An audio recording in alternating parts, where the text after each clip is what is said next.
Hi, I'm Allie. Join me in creating these Madrigal earrings featuring brick stitch in kind of the perfect combination of sizes of seed beads. Remember, if you need any materials, go ahead and look below the video in the description to shop with us online. Gather up some 15s, 8s, 11s, and also some beads, and we'll get ready to get started. So to get started on this, we are doing brick stitch. Now in Cheryl's sample, she used a ring on the interior, just a soldered 6mm ring or a closed ring, jump ring. You want to make sure it's closed because you're using thread. I'm going to show you how to do it with a 6mm bead in the interior and then tell what the difference is and how you would change that up. So I have here some black thread. This is Dragon Thread 6, and I have a size 10 needle. I'm going to begin with my 6mm bead, and then I have an 8 that I'm going to put on top eventually. I have 11 seed beads, 8 seed beads, and then some colorful 8 In her design, Cheryl used some crystals, so there's a couple different options. I also have sitting handy some 15 but we'll use those at the end. To begin, I'm going to take my thread and needle, which is about 4 feet, through my 6mm bead once, then twice, and then we're going to round it out to 3 times. Just when you think 3 times is enough, we're going to do one more time. What this is going to see then is 1 thread to one side and 2 to another.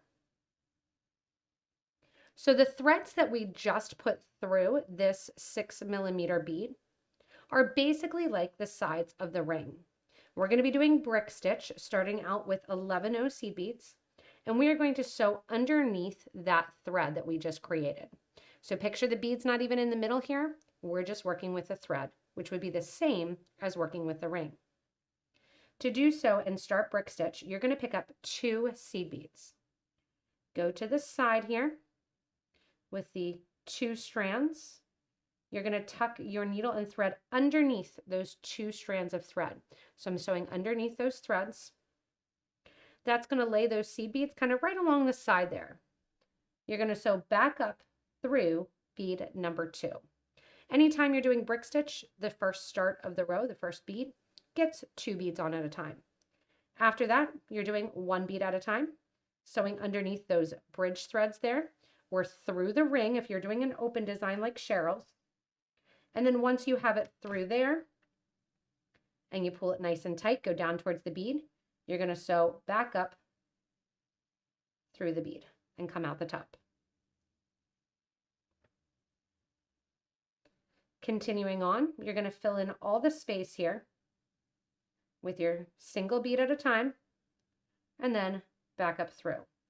I'm going to go the whole way around this bead, including going over the gap here where there's a hole and going on then as I get to the other side underneath that single thread, bridge thread. So go ahead and add all of your beads around the exterior of your brick stitch design with the bead in the middle. If you are doing a soldered ring, you're going to go the whole way around and catch onto the ring just like you would onto the threads to the exterior. Once you're finished with your first row going around your exterior beads, I have 11 on. You're going to be coming out of bead number 11, and what we're going to do is we're going to sew down into bead number 1. Because remember, you put 2 beads on at once. So that first bead isn't quite laying right. We're going to solve that and also connect the 2 together, which is going to provide a bridge thread, which the bridge thread is a thread that's going from one bead to the other. And that's essential as we go around and build more of our stitch together. You're going to want to wiggle your needle underneath those threads that are below that bead. And then once again, sew back up through bead number 1. So you're going from bead number 11, down bead number 1, going underneath that bridge thread, underneath that thread there, and then back up through bead number 1. So your thread is coming out now bead number 1. I'm going to do a second rotation of 11 to get that nice look of kind of this mandala look. We're going to add 2 beads here, just like we've been doing. We're going to skip over bridge thread number 1, and we're going to go through bridge thread number 2. So instead this time of sewing through the thread that's wrapped around the beads or through the ring, you are going to be picking up and sewing through sewing underneath the thread that links one bead to the other. You're going to put 2 on. Make sure you go underneath the bridge thread, and then you're sewing back up bead number 2. so that way it sits on its end. Bead number 1 will be able to go and correct that as we get ready to finish this off. Pick up another bead now, just one at a time, go underneath the next bridge thread, and then sew back up through. Now, we originally started out with 11 beads. You are going to need more than 11 beads to get around one more time. Why? Because your circumference is bigger as you go further along the project. So I'm going to be adding 1 bead at a time to each bridge thread. And then I think it's about 5 beads in or so that I start to realize, hey, I need to add and share a bridge thread because it's getting spaced out. So here's my 5th bead that I'm adding on, going underneath there. And see how I still, if I go over there, it's a really big jump. I'm going to add another bead, share that bridge thread. So I'm going underneath the thread that I just went underneath again, or previously for the bead before, and go back up through. You want to make sure that as you're going around, your beads lay nice around and on top of the beads from the previous level. And you don't want to show a lot of space between the beads. Unless that's your intention, you can totally do that. But I'm going to try as much as possible to make sure that my beads touch or kind of kiss right next to one another. Make sure I stay consistent in the amount of thread that shows at the top of each. And that's going to get you a nicer design and also keeps your design from kind of falling towards one side. That magical part where you add the bead number 11 down to the bead number 1 and sew through, that's how you prevent kind of that waffling or that waving of the design. So continue to go through, adding in, and this one here I'll notice, yep, it's getting a little bit far apart from that next bridge thread. To go in here and pull that tight. And see how if I go over to the next bridge thread, it's a pretty big gap. So once again, I'm going to share that bridge thread, putting a bead on, sewing underneath the thread that I already did for the previous one, and then continuing on, adding in the rest of my beads in this brick stitch fashion. The nice thing is the next row, we're doing 8-ohs, and you don't have to think about it because the 8-ohs will fit perfectly for each bridge thread that you've created here in row number 2. Go ahead and finish off the row, and then we'll connect our final bead in row 2 to the first bead that we added in row 2. Like I said, when you get done that row, go ahead and connect your last bead to bead number 1. You're coming out of bead number 1 then, and it's time to start your third row. Your third row is going to be 8-ohs. I'm going to skip over that first bridge thread here between beads number 1 and 2, and I'm going to go between and over to the bridge that's between beads 2 and 3 from the previous row. Go up through bead number 2, let bead number 1 just kind of hang out there. We'll catch on to him when we complete our row. Like I was saying here, the last row, you kind of had to keep an eye and add an extra 11-oh every once in a while to a bridge thread. With the 8s, it's nice and simple. They're a bigger bead. They take up more space and more volume. So you get 1 bead per 1 bridge thread that you created on the row below. 1 bead goes on to the next bridge thread. So underneath it and continue right along, then sewing back up through your 8-oh seed bead. If your 8-oh seed bead, or if during the process of any of this, a bead pops off, that means you think you sewed underneath the bridge thread, and you may have, but when you sewed back up through the bead, you may have also sewn back through the bridge bead. Just take your thread out and retry if that bead pops off. Continue around adding in your 8-ohs as your third row of your brick stitch. So after my row of 8s, I then went back and did another row of 11s. Now, obviously, the 11s are smaller than the 8s, so I needed to share a fair amount of those bridge threads from the 8, adding in 2 beads to every couple bridge threads. Here now, we're going to switch gears a little bit. I'm going to pick up an 11-oh, an 8-oh seed bead, or if you want a 2mm crystal, and then followed by another 11-oh. I'm coming out of bead number 1. I'm going to skip over bead number 2, and I'm going to sew down bead number 3. What that's going to do is put those to the exterior of the design. Sew up bead number 4 then. Add 11, 8, 11, skip 5, sew down 6. Sew up 7, skip 8, sew down 9. So up 10 and so forth. So I'm going around the whole thing now, almost like a sundial, and adding in those 11, 8, 11 rotation towards the exterior of my brick stitch project. As you get around the piece and you're back to the beginning, you'll notice that I have a little bit of extra space there. I'm coming out of a bead prior to my first grouping at the top there. That is okay. We want that. That is going to be how we know that we're at the top here. So what we're going to do is we're going to add 1 and 2 11 seed beads. And then we are going to sew through the 11, 8, 11 rotation. So we're not doing brick stitch anymore. We're just going right along the top there. Between, you're going to add another one of your 8 seed beads. Then sew back through 11, 8, 11. You want to make sure while you're doing this not to pull too tight. We're going to still be adding some 15-0s along the exterior, and you don't want to pull too tight because it will cause your piece to bend a little bit. You do not want your piece to bend. Don't give too tight of pulls. So go ahead here around the exterior, and then as we get to the top, that's when we are going to add a couple of our 15-0 or a couple of our 11-0s between. So going around here, I'm just adding one of those 8s, and see if you're pulling that it's going to get you too tight. Don't pull, let that thread be a little bit relaxed as you're working with it. And then as you're coming out here along the top, go ahead and add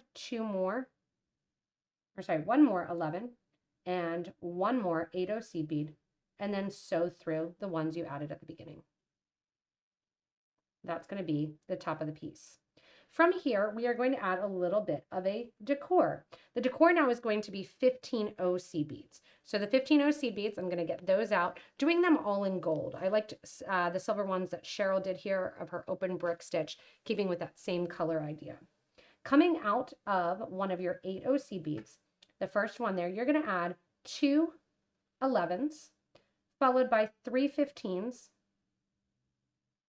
followed by 2 11s, skip over the second 8, and sew through the third. And see how that creates a little arch over top? You're going to do that the whole way along the piece, adding in 2 11s, 3 15s, following with 2 11s, and then sewing over top of the next 8 onto the next one in line. Go ahead and go the whole way around your project, adding in that little bit of flare. After you've gone around the whole exterior, you're going to be coming out of the last bead before that top bead there. And I do apologize. I did say to put 2 11-0s on there. I ended up breaking one off. Just one 11-0 before going in and starting that curvature. So that way it matches at the top, 2 11s on each side of that 8. Coming out of the last 8 that was in line, so skipping over that top, you're going to increase a little bit the size from 2 11s to 1 15 to 1 11-0 seed bead. To 1 11-0 seed bead, and then your 8mm turquoise bead. From here, you're going to grab a wire guard or a wire protector. Put that on the top. I always love them on the top of my earrings. Come back down through that wire guard or wire protector. And I am going to pinch that together a little bit. Just use your hands so you don't open up those channels on each side, but just squeeze it together just a tiny little bit. From there, come back down through your back down through your gemstone rather, and back down through your 11-0 seed bead. Pull nice and tight so you get rid of any extra thread that may be showing, and make sure that thread stays in that channel there. When you're coming out the bead there, you're going to make a similar pattern after 1 15 followed by 2 11s. And then we're going to sew over through the 8 that we started off those little seed bead loops on the sides with. And that kind of sits perfectly there to the top. Now, I want to show how this looks when you keep it rounded, like Cheryl did as well, versus when you make it go to a point. So a little bit more rounded, a little bit more point. How do you get the point? Very, very simple. When you have jewelry and you're working with seed beads and thread, you can easily get a point by skipping over a bead. I'm going to go around the entire exterior, going up through 2 11s, and then my first out of my 3 15s. skip over 15 number 2, and sew into 15 number 3, down 2 11s, and through the next 8. When you do that and you pull that tight, look, automatically that middle bead pops to the top. One more time, you can see that magic happen. Go up through the 2 11s, the first 15, skip over 15 number 2, sew down 15 number 3, also through the next 2 11s and through the next 8. Ready? I'm going to pull tight. See, that bead automatically pops to the top.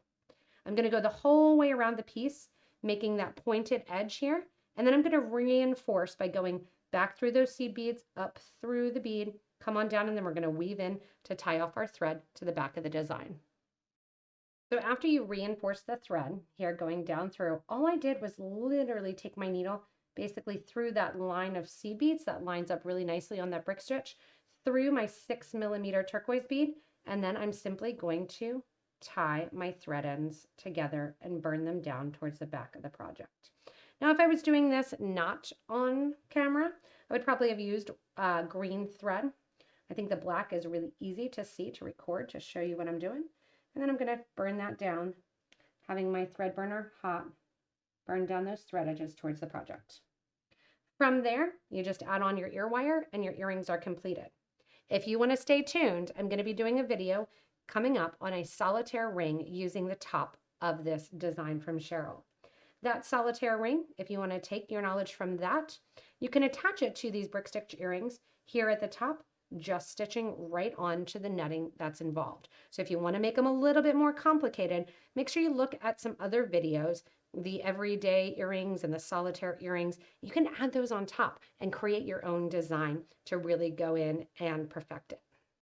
Thanks so much for watching, and hopefully you had fun making your Madrigal earrings. Whether or not you want to add some skills together, put a little crystal on top, you can always do that as well to get an even more fun and longer design. Remember, if you make any modifications to the design, please list so in the comments. You can also tell Cheryl, great job on her design and allowing me to modify it a little bit as well. And also, if you haven't yet, please subscribe so you don't miss anything from us here at Potomac Beads. As always, if you need any materials, we are happy to get them to you. Go ahead and look in the description to get the exact supplies that were used. Thanks so much for watching, everybody, and stay tuned for our next inspirational video.